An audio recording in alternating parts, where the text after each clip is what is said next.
Coming up today, it's the most outrageous romances in sci-fi and fantasy.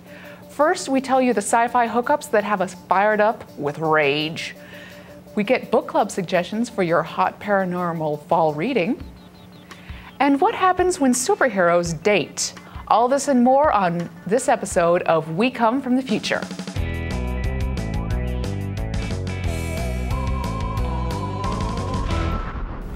This episode of We Come From the Future is brought to you by Gamefly. Welcome to We Come From the Future, the show where we flip through the pages of the future and notice it falls open to all the naughty bits. I'm Esther Inglis-Arkell. And I'm Bonnie Burton, co-host of the book club Vaginal Fantasy and internet-famous Star Wars geek. I'm filling in while Anna Lee is away on assignment in Eastern Europe. Romance in sci-fi and fantasy can be both scintillating and disturbing. Later on, we're going to talk about the good romance that's out there, but first, let's run down the worst romantic couples in sci-fi. I'm going to start with the prom king and queen of sci-fi romance as Star Wars, Han, and Leia. I can sum up their relationship pretty easily. I'm going to act like you're a spoiled princess even though you're a freedom fighter. I know that my life depends on you, so I'm going to be awful to you. Oh, it's the next movie? I just hate them. They're fighting all the time, and then suddenly they're in love. I can't understand it. I like that. That was really good. I could have made you real puppets. Next time I'm making you real puppets. I'm just saying. Next time, do. I'm good at that. Yeah. My worst romance pet peeve is Star Trek. So that would be Riker and Deanna Troi. And I have a problem with Riker because Riker seems to be a player. He seems to always be flirting with any new girls that show up on the Enterprise. But then you have Deanna Troi, who's supposed to be an empath. And you would think, because she's the counselor, she would understand relationships really well. And no, she doesn't. She goes for the guy who's probably the worst guy to date. And they're constantly, will they or won't they, should they or shouldn't they? And then, of course, he's just kind of a jerk. I don't know. Maybe I might be projecting. Okay. Maybe the trumpet playing. Worf or Riker? Oh yeah, so that's the thing, right? So Worf shows up, and there's a bit of a love triangle that happens on later in the seasons. And I don't know, he has a bit of an anger/prune juice problem, so I don't know if he's the ideal boyfriend. But it's interesting. I find it. I'm very pro Klingon, so given the choice, I would date Worf. But Worf, yeah, Riker's just a mess. You know, it's easy to list off the bad couples, but to get the skinny on the good ones, I think we're going to have to turn to your book club, Vaginal Fantasy. Thanks so much for joining us. Now, along with Bonnie, we have Veronica, Felicia, and Kiala, and they're all part of the Vaginal Fantasy Hangout Book Club. Now, our first question is for Felicia. As I understand it, you invented the term vaginal fantasy. Now, what does that refer to, like, as a genre? It refers to romance books, but with normally a paranormal, sci-fi, or fantasy twist to them. So they're a little bit more proactive, non-traditional romance books. Whether it's regular romance or sci-fi fantasy romance, we all have pet peeves that kind of stop the romance cold. I would like to know each and every one of yours. So let's go first. I hate it when they use like baby names for like sex parts.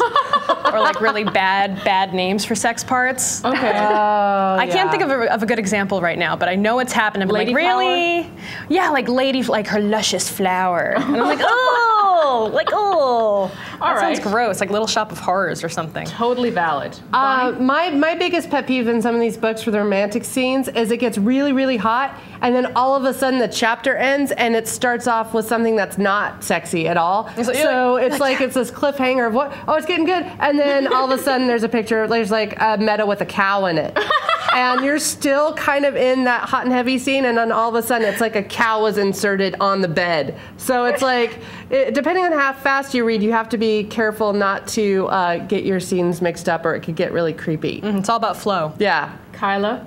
It's not baby names for the lady bits, but when they call it, my sex. Oh, yeah. I hate that. I don't like that. And then I also don't like it when they lead up to having sex to the point where they have to get married.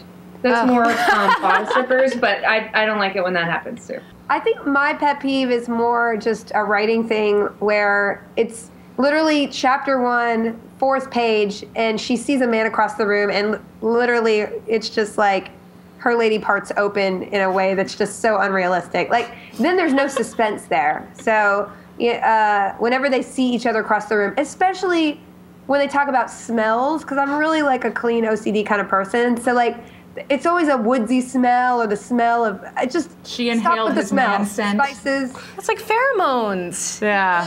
Pheromones are not necessarily like nasty sex smells. They're like that scent that someone has that makes you like attracted to them. That's a real thing. No, that's fine, but usually they go way too large. It's like cardamom and leather and all these weird sort of qualities the guy always has. I'm just like, make it simpler, you know? So one of the reasons fan fiction exists is people have wanted more romance in something that's not specifically romantic. Now, do any of you have like a sci-fi or fantasy show or book where you'd wanted a little something extra? Yeah, I think all the Douglas Adams books could have benefited from any sex. That is brilliant. Which character did you want to see hooked up in that book? In those books? Yeah, well, Zaphod, really. Yeah. I could see that. Yeah. It seemed like he'd be fun, you know? Yeah. I think maybe Fringe, or like just going back to my childhood, I really wanted Riker and Troy to hook up like all the time. Well, that happened in the books. Well, I mean, it happened on the show too, but I mean, but not in enough detail. Not in enough detail. No. See, I have to say I have always hated that Imzadi. relationship, but I'm What? No, I'm pro Klingon. What? I'm all about Worf and Deanna. Worf and that Deanna. was cute too. I didn't like that. Yeah, I'm just saying. So I would add sexy times to Star Wars because we know that there were kids that happened, but we don't actually get to see any real sex scenes. And also, I would add sexy times to Sherlock Holmes. All right, so earlier in the show we went through bad romances. We need good romances for our fall reading. I want all of you to tell us which books we should be reading. Okay. I like the Grey Walker series. I think it's a really good series that has lots of different things. So if you like Buffy, you'll probably like it because there's vampires, there's demons, there's werewolves, there's lots of things to choose from, and it's written in a way that's not. You're not going to throw the book across the room. I just like that series.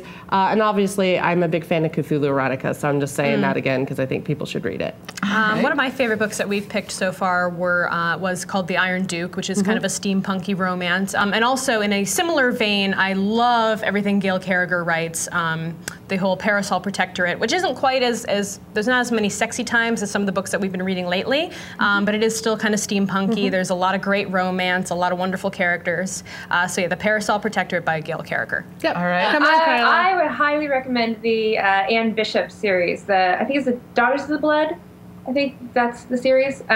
Those are sexy and dark, and there's still some funny stuff in there, but they're just excellent. And I just read a couple books in the Alona Andrews, Kate Daniels series, and I read a couple of the spin-off books actually, and that series is just really awesome for anybody who likes the adventure part.